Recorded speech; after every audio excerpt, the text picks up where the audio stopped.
కొనసాగుతున్న ఎస్ఎస్ఏ ఉద్యోగుల సమ్మె. ఎస్ఎస్ఏ ఉద్యోగుల సమ్మె కొనసాగుతూ ఉంది.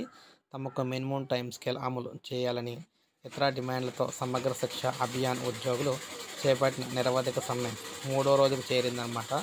రాష్ట్ర వ్యాప్తంగా జిల్లా కేంద్రాల్లో నిరసన కార్యక్రమాలను కొనసాగిస్తూ ఉన్నారు. సమాన పనికి సమాన వేతనం ఇవ్వాలని వారు డిమాండ్ అయితే చేశారు. ఎన్నికల ముందు కనీస వేతనాలు ఇస్తామని చెప్పిన జగన్ అధికారంలోకి వచ్చాక మాట తప్పి మడమ తిప్పారని ఆవేదన వ్యక్తం చేశారు. ఒప్పంద పొరుగు సేవల విభాగంలో పనిచేస్తున్న ఉద్యోగులను క్రమబద్ధీకరించాలని కోరారు. తమ సమస్యలు పరిష్కరించేంత వరకు కూడా ఆందోళన కొనసాగిస్తామని స్పష్టం చేయడం అయితే జరిగింది.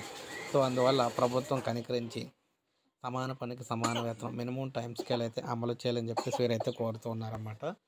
ఈ విధంగా ఉద్యోగులకు సంబంధించి అప్డేట్ అయితే మనకి ఇవ్వడం అయితే జరిగింది. ఇప్పుడే మనకు అప్డేట్ అయితే వచ్చింది. ఒక లైక్ చేయండి, సబ్స్క్రైబ్ చేసుకోకపోతే మన ఛానల్ సబ్స్క్రైబ్ చేసుకొని ఫాలో అవుతుండండి.